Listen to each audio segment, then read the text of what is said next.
Welcome to our demo of collaborative art and grid choice slide types that we are recording today. I am going to show how these two slide types can be used. They can get a little complex, so pay attention to every step. You can always obviously go back and re-watch the recording. Here we go. Let us understand how to use one, collaborative art, and two, grid choice. These are the two slides types that we are going to talk about today. The first one is collaborative art. The image that you see behind is a screenshot taken from an experiment by Reddit called The Place. Collaborative art is heavily inspired by Reddit's The Place experiment, and this is my homage to that. Anyway, let us start here. I'm going to explain to you how we are going to build this. If I hit escape now from the presentation mode, I go into the edit mode, right? The first thing I have to do is that let us change the type. It is title now, and I'm going to go and find out in novelty slides, there is something called collaborative art. I'm going to click on collaborative art here. And what happens is that changes the slide type and the icon to something that looks like a grid, which is the collaborative art. Once the page reloads, we are in this mode, and the first step is done. The other thing I like to do here is that I change the heading to make it more meaningful. Follow instructions on the left, let us say. I just changed the heading to this. Then the next step is I go to the more tab. In here, you will see that there is a little bit of complex buttons and text boxes and some message, ominous looking. So let's take a look at each of them. 12 columns, 12 rows is the default that I have set. And that works really well on most mobile devices when they're being used. So consider sticking to that style, 12 by 12. However, if you want something different, you can always change it to another row number or column number. So if I was to say 12 by 12, I type whatever number I want into it. And I have a button here that goes create blank problem and solution.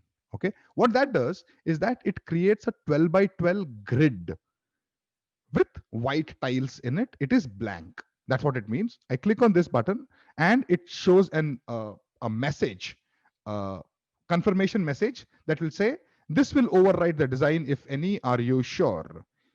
This is obviously applicable when you already have a design and you want to overwrite it. In this case, since we don't have any, that won't be a problem. Say okay. And once you do that, what would happen? I'm going to click present and go to the presentation mode once more. And what you will see is that there is a problem and a solution, all blanks. If you see the problem statements, it's all white, white, white. And the solution obviously is white. Let's hit escape. Once I've verified that the blank problem or solution has been created, what I can do is that I can go in as a guest. All right. I log into the presentation as a guest, enter the necessary code that is needed to go there. And what I can do is that as a creator myself today, I'm going to join in with my mobile phone as a guest, and I'm going to go into the presentation mode and start tapping the colors that I want. Okay, I'm not obviously going to make the whole thing here, but you get the picture.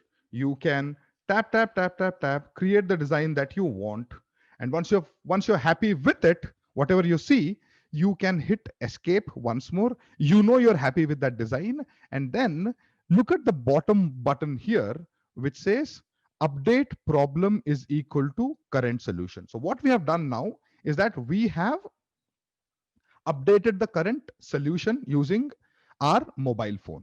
And once I've done that, I just need to click on this bottom button, which basically does that thing where it copies whatever solution is into the problem itself. Okay, I click on make problem equal to current solution. I click on that and I say okay. It asks one more question, last chance. Are you really sure this is going to be overwritten? Once you're 100% clear that you want to overwrite the problem itself with the current solution, you click on OK and click on present. Check what happened.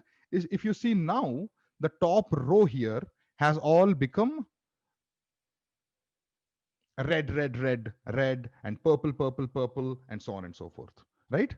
I will go once more into the presentation mode. And this is important because what I typically tend to do is that as I am working with it, I keep switching between presentation mode and edit mode to see what is happening. If you observe here, this used to be white, white, white, and this used to be white, white as well. These have now become red and purple as our design done on the mobile phone.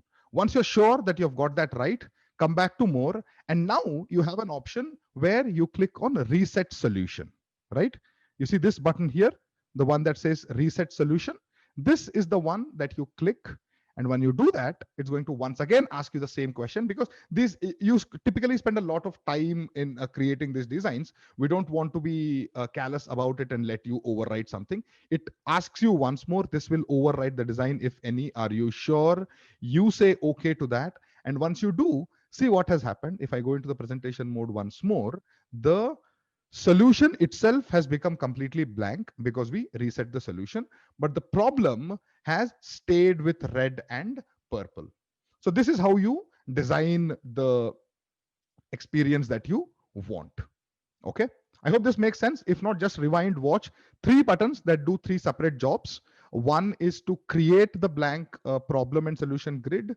Two is to first create whatever you want to on your phone as a guest, and once you're happy with it, you copy the problem to the solution, and once you're done with that, you reset the solution itself and you get what you want. That should make sense. What happens on your participant side is that they are going to see something like this, and you might want to take some time to explain to them how to use it. Once you have implemented a collaborative art style, you can talk to them and tell them, see, the grid that you're seeing has a replica on the Zoom screen or the Team screen that you're seeing on your laptop. You can click on one of these colors and tap wherever else you want on the grid, and that becomes blue color. Understand that anybody who types after you on that tile will go into the new one. The solution being reflected on my screen, the host screen, is going to be the latest tile color as clicked by the last person. So explain to them what is done. Explain to them also that if you click on the show cell numbers, 1 comma 2 row and column numbers will appear on this tile, which will mimic exactly how it looks on the presenter side, and that way they'll be able to precisely click where they want. This is how you explain to the participant once it is done. Going further, this is how a ready to use presentation would look like. If I'd taken the time to actually create one for you in front of you, this is something that I would have created. So this looks like that. The second step is you basically have some other things that you can do with it. I mean, I don't always do the medal, although I like this a lot because it seems like a sense of achievement, but I do other stuff. I do sometimes Batman, for example. So you can go ahead and design that. So anything that is design possibilities are there. You can explore them a bit. I sometimes use a smiley. I know this looks scary smiley. It's not smiling at all, but I believe your design skills are better than mine. So you can do what you like. I use sometimes a client logo. So if I was approaching EA Sports for a potential, gig with my, sessions that we do, the corporate training sessions, what I would do as I'm speaking to the people in that company and I'm demonstrating the capabilities of our software as well as our experience in corporate training, I would create their own logo here and let people access it, let people follow the instructions here and do it, and they'll see that they have got their own logo staring up, and that kind of builds up the excitement and tells people that you have come prepared for this session and you're not just half-heartedly doing a demonstration of your capabilities. So these are some ways in which we do our collaborative art experiments. What you can also do is, once you've done the collaborative art session for your participants, you can have a lot of debrief possibilities in this. Once you've spent like 15-20 minutes letting people have fun, create something, you can do a lot of debrief about it. You can talk about how working in teams is, that there are you have a common target and you're doing small things yourself and finally trying to achieve a big goal for the team. You can talk about how big picture view works. You can talk about basically the fact that everybody is doing their small bit and a big picture emerges out of it, and that is one way of debriefing after collaborative art. The third thing you can do is talk about and you can do this all in very different type of corporate settings as training sessions as well, right? You can talk about managing disruptions. Invariably, in every collaborative art session that I have done, there have been disruptors who will not follow instructions, who will do their own thing, who will disrupt the work of other people. How do you manage disruptions? This all segues into really good discussion points. You can talk about creativity. Sometimes I leave my participants to do whatever you will. This is your free you know canvas, and you paint what you will on it, and there is a debrief possibility on creativity as well. Again, I'm just giving you some ideas on what to do, but you can decide what works best for you.